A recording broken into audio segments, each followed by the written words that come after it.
दोस्तों, भारत में air travel का मार्केट हर साल 7% की दर से बढ़ रहा है। यही वजह है कि हम नए नए डोमेस्टिक और इंटरनेशनल एयरपोर्ट्स को भी देश भर में खुलते हुए देख रहे हैं। इन एयरपोर्ट्स को बनाने में हजारों करोड़ों का खर्चा आता है और सरकार ही नहीं, प्राइवेट कंपनीज भी इसमें इन्वेस्ट करती हैं। जी हाँ, लेकिन फिर इस इन्वेस्टमेंट का होता क्या है? आखिर ये एयरपोर्ट्स कैसे अपनी कॉस्ट को रिकवर करते हैं?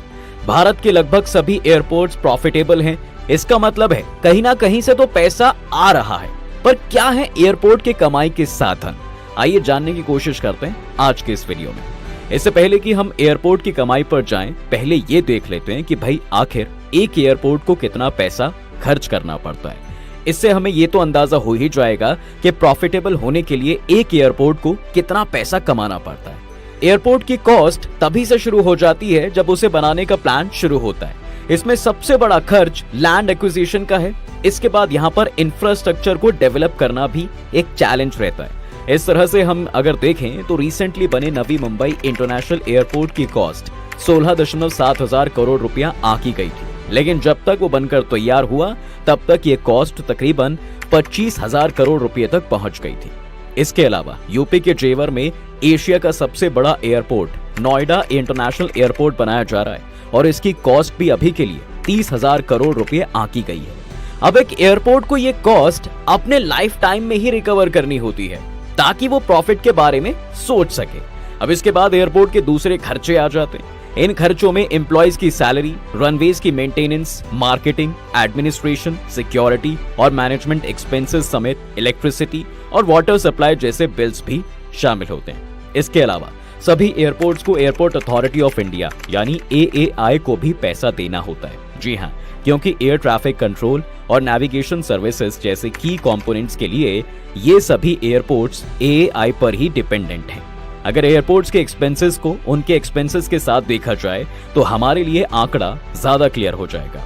अगर हम दिल्ली के IGI एयरपोर्ट की बात करें तो साल 2020 पिछले 4 से 5 सालों में रेवेन्यू के मामले में सबसे बड़ा साल रहा है। जहां 2023 में IGI एयरपोर्ट का रेवेन्यू करीब 3,000 करोड़ था, वहीं 2020 में ये रेवेन्यू 4.24 हजार करोड़ था। इन 4.24 हजार करोड़ में से एयरपोर्ट का टोटल प्रॉफिट करीब 13.1 करोड़ था, जो कि इसके टोटल एक्सपेंसेस को 4.23 करोड़ के करीब ले जाता है। हर साल दिल्ली एयरपोर्ट पर 3 से 4 करोड़ पैसेंजर्स आते हैं, जो दर्शाता है कि भाई उनकी पर पैसेंजर कॉस्ट करीब 2,000 रुपए है। अब अगर एयरपोर्ट को प्रॉफिटेबल होना है तो उन्हें ये 2,000 रुपये कस्टमर से ही कमाने होंगे। इस पैसे को कमाने के लिए एयरपोर्ट के पास 2 तरह के रेवेन्यू सोर्सेज हैं, एरोनॉटिकल रेवेन्यू और non aeronautical revenue. Aeronautical revenue की कॉस्ट का एक बड़ा हिस्सा है तो डायरेक्टली आपकी फ्लाइट टिकट्स के अंदर ही इंक्लूडेड होता है। हर एयरलाइन को एक प्लेन के लिए लैंडिंग चार्जेस देने होते हैं। ये लैंडिंग चार्जेस एक प्लेन के वेट से डिटरमाइन किया जाता है। अगर लैंडिंग कॉस्ट की बात की जाए तो फिर से एक बार IGI एयरपोर्ट का ही उदाहरण लेते हैं। देखिए, उनके रूल्स में ये साफ मेंशन है कि कोई भी डोमेस्टिक फ्लाइट जिसका वेट 100 मीट्रिक टन तक है उसे पर MT 599.92 रुपए देने होंगे। इसके बाद जो एयरक्राफ्ट 100 MT से ज्यादा के हैं उन्हें 59,952 रुपए के अलावा पर मेट्रिक टन वेट पर 803.69 रुपए अलग से देने होंगे। इंटरनेशनल फ्लाइट्स के लिए ये कॉस्ट और भी ज्यादा बढ़ जाती है। इसके अलावा लैंडिंग और टेक ऑफ के बीच में जितना भी समय एक एयरक्राफ्ट एयरपोर्ट के अंदर बिताता है, एयरलाइन को उसके लिए भी पार्किंग फीस भी देनी पड़ती है। अगर एक एयरक्राफ्ट रात भर किसी एयरपोर्ट पर ही खड़ा रहता है तो कुछ एक्स्ट्रा चार्जेस भी इसमें ऐड हो जाते हैं। ये पार्किंग फीस भी एयरक्राफ्ट के साइज और एयरपोर्ट की लोकेशन के हिसाब से चेंज होती रहती है। इसके बाद अगला चार्ज होता है पैसेंजर सर्विस फीस का। ये फीस सभी एयरपोर्ट्स पर पैसेंजर बेसिस पर चार्ज करते हैं। इस फीस के अंदर ही airport security fees, terminal service fees और पैसेंजर्स को दी जाने वाली दूसरी फैसिलिटीज के चार्जेस इंक्लूड होते हैं। इन सब के अलावा फ्यूल सरचार्जेस और यूजर डेवलपमेंट फीस जैसी चीजों से भी एयरपोर्ट्स अपना एरोनॉटिकल रेवेन्यू अर्न करते हैं। अब इसे एक उदाहरण से देखें तो एक बोइंग 787 प्लेन का वेट करीब 115 मीट्रिक टन होता है, जिसके अंदर 250 पैसेंजर्स के बैठने की व्यवस्था होती है। इसकी लैंडिंग कॉस्ट करीब 1.32 लाख रुपए है और एयरलाइन को इस प्लेन के लिए 2,500 रुपये पार्किंग चार्जेस के रूप में भी देने पड़ते हैं। अब सिर्फ यहाँ पर यही बात खत्म नहीं हो जाती, क्योंकि जब पैसेंजर्स प्लेन से उतरेंगे तो भाई उन्हें एक एरो ब्रिज की भी जरूरत होगी। डोमेस्टिक फ्लाइट्स में इस एरो ब्रिज के लिए एयरपोर्ट उनसे करीब 3080 रुपए चार्ज करेगा। इसके अलावा एयरलाइन को पर पैसेंजर 550 रुपए भी एयरपोर्ट को देने होंगे। अब इस बात से फर्क नहीं पड़ता कि 250 सीट्स में से कितनी सीट्स ऑक्यूपाइड है, क्योंकि एयरलाइन को सभी सीट्स के लिए पैसा पे करना होगा, फिर चाहे उस पर कोई पैसेंजर हो या फिर ना हो। इस तरह से 250 सीट्स के लिए तकरीबन 1.35 लाख रुपए उन्हें और भी पे करने पड़ जाते हैं।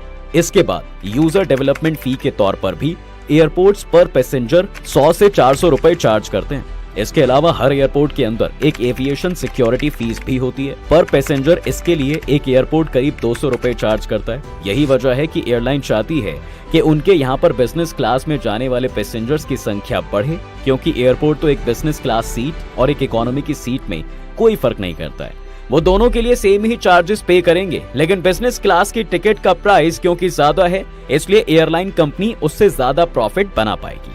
ये भी एक वजह है कि जब बिजनेस क्लास की सीट्स भर नहीं पाती हैं, तो कई पैसेंजर्स को अपग्रेड कर दिया जाता है, क्योंकि एयरलाइन को तो सभी पैसेंजर्स के लिए सेम ही पैसा खर्च करना पड़ता है। इस तरह के सभी एक्सपेंसेस एयरलाइन कंपनीज द्वारा एयरपोर्ट को पे किए जाते हैं और इन चार्जेस का एक बड़ा हिस्सा वो आपकी फ्लाइट टिकट्स में इंक्लूड कर देते हैं। लेकिन एरोनॉटिकल रेवेन्यू के मुकाबले देखिए किसी भी एयरपोर्ट का नॉन एरोनॉटिकल रेवेन्यू ज्यादा होता है। दिल्ली के IGI एयरपोर्ट को ही फिर से उदाहरण के तौर पर लिया जाए तो जहां उनका टोटल रेवेन्यू 2023 में 3000 करोड़ था, इसमें से 2.17 हजार करोड़ रुपए उन्होंने नॉन एरोनॉटिकल रेवेन्यू से कमाए थे। नॉन एरोनॉटिकल रेवेन्यू में कई तरह के सोर्सेज से कमाई होती है। इसमें सबसे पहले तो है पार्किंग चार्जेस। एयरपोर्ट तक जाने और वहां से घर आने के लिए फिर चाहे आप किसी प्राइवेट व्हीकल का इस्तेमाल करें या फिर किसी कैब या शटल सर्विस का, सभी को पार्किंग चार्जेस पे करने पड़ते हैं। एयरपोर्ट्स के अंदर specific pickup and drop of Jones होते हैं, जहां तैनात बसेस और कैब्स भी इसके लिए चार्जेस पे करती हैं। अगर हम IGI एयरपोर्ट को देखें तो वहां एक 4 व्हीलर को आधा घंटा पार्क करने के लिए 120 रुपए देने होते हैं और 1 घंटे के लिए 170 रुपए।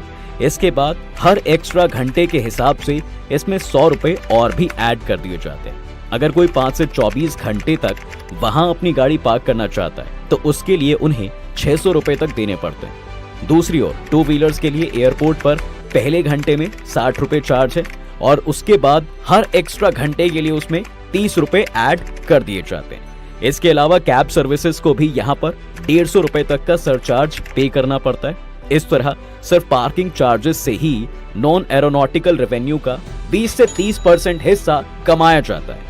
इसके साथ साथ एयरपोर्ट्स जब लैंड अक्वायर कर रहे होते हैं तब वो अपनी रिक्वायरमेंट से ज्यादा लैंड अक्वायर कर लेते हैं। इसका एक मकसद तो ये होता है कि भाई फ्यूचर में एयरपोर्ट को एक्सपैंड करने का ऑप्शन खुला रहे, लेकिन इसके साथ साथ वो लोग ये बात भी समझते हैं कि एयरपोर्ट के बनने से रियल एस्टेट मार्केट में इस जमीन के दाम काफी बढ़ जाएंगे। समय समय पर एयरपोर्ट इस जमीन को बड़े होटल्स और दूसरे बिजनेसेस को ऊंचे दामों पर बेचकर पैसा कमाता रहता है। इसके अलावा एयरपोर्ट पहुंचने से पहले भी आप कई सारे बिलबोर्ड्स, डिजिटल स्क्रीन्स और दूसरे तरह के प्रमोशनल मटेरियल्स को देखते हैं। जनरली इन पर भी एयरपोर्ट का ही कंट्रोल होता है। एयरपोर्ट के अंदर भी आपको इसी तरह की एडवर्टाइजमेंट दिख जाएंगी।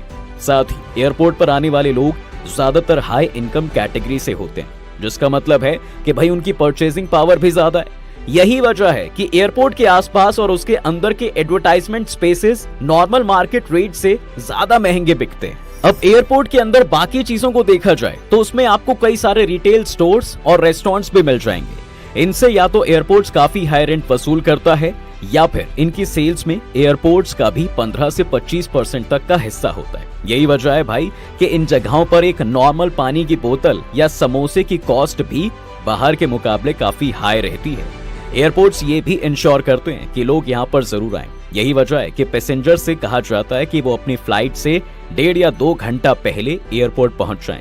एयरपोर्ट्स वैसे तो ये लॉजिक देते हैं कि इससे लगेज चेक इन और दूसरे कामों में होने वाले डिले को काउंटर किया जा सकता है, लेकिन आज एयरपोर्ट्स के पास इतनी टेक्नोलॉजी और स्टाफ है कि वो ये सारा काम तकरीबन 30 मिनट के अंदर अंदर निपटा सकते हैं। लेकिन वो ऐसा करना नहीं चाहते, क्योंकि अगर पैसेंजर्स अपनी फ्लाइट से सिर्फ 30 मिनट पहले एयरपोर्ट आने लगे तो भाई उनके पास एयरपोर्ट में घूमने का वक्त ही नहीं होगा और वो कुछ खरीद भी नहीं पाएंगे।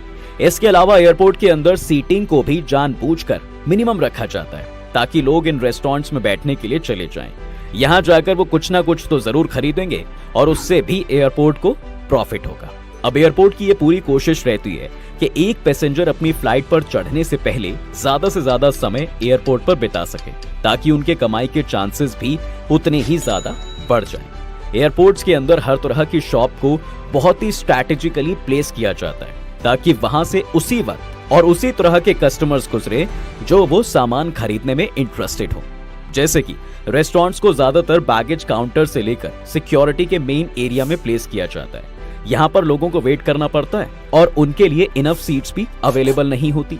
अब ऐसे समय में वो ओपन रेस्टोरेंट्स में बैठने के लिए मजबूर हो जाते हैं। इस तरह सिर्फ फूड और ड्रिंक्स के जरिए ही एक एयरपोर्ट अपने नॉन एरोनॉटिकल रेवेन्यू का 10 से 20% हिस्सा कमा लेते हैं। अब इसके बाद आती है ड्यूटी फ्री शॉप्स। ये वो शॉप्स हैं जहां पर आपको किसी भी आइटम पर कोई टैक्स नहीं पे करना पड़ता। ये कॉन्सेप्ट सबसे पहले 1947 में आयरलैंड के एक एयरपोर्ट ने अपने इंटरनेशनल पैसेंजर्स के लिए शुरू किया था। इसकी सक्सेस को देखते हुए आज दुनिया के सभी इंटरनेशनल एयरपोर्ट्स ने इस मेथड को अडॉप्ट कर लिया है। ड्यूटी फ्री शॉप्स में क्योंकि पैसेंजर्स को किसी भी तरह का कोई भी टैक्स पे नहीं करना पड़ता, इसलिए ज्यादातर लोग यहाँ से शॉपिंग करना पसंद करते हैं। एक नॉर्मल शॉप के मुकाबले यहाँ पर कोई भी आइटम 20 से 30% तक सस्ती होती है, जो कि कस्टमर्स डिमांड को बढ़ाने में कंट्रीब्यूट करती है। ड्यूटी फ्री शॉप्स का 75 से 80% रेवेन्यू सिर्फ सिगरेट्स और अल्कोहल की शॉपिंग से ही आता है, जो कैरी करनी भी आसान होती है। और अगर आप कहीं जा रहे हैं तो अल्कोहल को गिफ्ट के तौर पर भी ले जा सकते हैं। हालांकि यहाँ से अनलिमिटेड शॉपिंग नहीं की जा सकती। ड्यूटी फ्री शॉप्स को लेकर भी कुछ रूल्स काफी क्लियर हैं। जैसे कि central board of excise and customs के लिमिट्स के अनुसार भारत में एक पैसेंजर एक ड्यूटी फ्री शॉप से 25,000 रुपए तक की शॉपिंग ही कर सकता है। इसके अलावा सिर्फ 2 लीटर ड्यूटी फ्री अल्कोहल ही एक पैसेंजर को कैरी करने की इजाजत है। आखिर में हम कुछ दूसरे कमाई के सोर्सेज की तरफ आते हैं। देखिए, एयरपोर्ट के अंदर लॉन्च भी होते हैं। ये एक सेपरेट एरिया होता है जहां पैसेंजर्स को स्पेशल ट्रीटमेंट मिलता है। पैसेंजर्स को लाउंज एक्सेस के लिए भी काफी पैसा पे करना पड़ता है। जैसे कि IGI एयरपोर्ट में लाउंज एक्सेस के लिए आपको 1800 रुपए पे करने होते हैं, लेकिन ज्यादातर लोग इस तरह से इन लाउंजेस का मजा नहीं उठाते, बल्कि आज बहुत सी क्रेडिट कार्ड कंपनीज हैं जो अपने कस्टमर्स को फ्री लाउंज एक्सेस देती हैं। इस तरह की अरेंजमेंट में क्रेडिट कार्ड कंपनी एयरपोर्ट को एक सालाना फीस देती है और कस्टमर्स फ्री में लाउंज एक्सेस एंजॉय करते हैं। ये अरेंजमेंट एक क्रेडिट कार्ड कंपनी के लिए भी काफी प्रॉफिटेबल है, क्योंकि एयरपोर्ट पर आने वाले कस्टमर्स हाई इनकम ग्रुप से होते हैं और अगर वो उनका क्रेडिट कार्ड इस्तेमाल कर रहे हैं तो भैया ये कंपनी के लिए काफी प्रॉफिटेबल है। दूसरी तरफ इन क्रेडिट कार्ड्स के लिए भी अब कंपनी ज्यादा एनुअल चार्जेस अपने कस्टमर से डिमांड कर सकती है। क्रेडिट कार्ड में लाउंज एक्सेस और दूसरे बेनिफिट्स को देखते हुए कस्टमर्स भी ये पैसा आसानी से पे कर देते हैं। यानी एक तरह से देखा जाए तो एयरपोर्ट लाउंज को क्रेडिट कार्ड कंपनीज अपने प्रमोशंस के लिए इस्तेमाल करती हैं, ताकि वो अपनी सर्विसेज बेच सके। और यही वो कुछ जरिए हैं जिससे एयरपोर्ट्स मुख्य तौर पर अपनी कमाई करते हैं। जहां एक तरफ एरोनॉटिकल रेवेन्यू से उन्हें एयरलाइन कंपनी उन्हें landing charges, parking fees, passenger utility fee और दूसरे कई तरह की फीस पे करती है। वहीं दूसरी ओर नॉन एरोनॉटिकल चार्जेस में डायरेक्टली पैसेंजर्स उन्हें पार्किंग फीस और सेल्स के जरिए रेवेन्यू प्रोवाइड करते हैं। इसके अलावा एयरपोर्ट पर आने वाले कार्गो और उसकी हैंडलिंग से भी एयरपोर्ट्स पैसे कमाते हैं।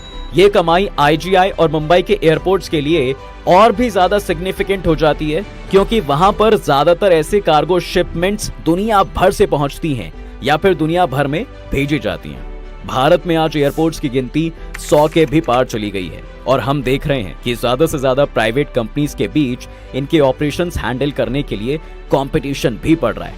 हमने देखा कि एयरपोर्ट से कमाई का जो नंबर है वो हजारों करोड़ों में जा सकता है। इसलिए ये कंपनीज कई बार तो काफी बड़े बड़े लोन्स लेकर भी इन एयरपोर्ट्स के लिए बिड करने से भी नहीं कतराती है। खैर, आपको क्या लगता है कि भारत में एयर ट्रैवल का फ्यूचर कैसा है? साथ ही क्या आप चाहते हैं कि हम एयरलाइंस की कमाई पर भी एक अलग से वीडियो बनाएं? अपनी राय हमें कमेंट सेक्शन में लिखकर जरूर बताना। उम्मीद करता हूं आज आपको इस वीडियो में काफी कुछ नया मिला होगा। अगर आपको ये वीडियो पसंद आया है तो वीडियो को लाइक करें और अगर आप इस चैनल पर नए हैं तो जाने से पहले चैनल को सब्सक्राइब करना बिल्कुल ना भूलें।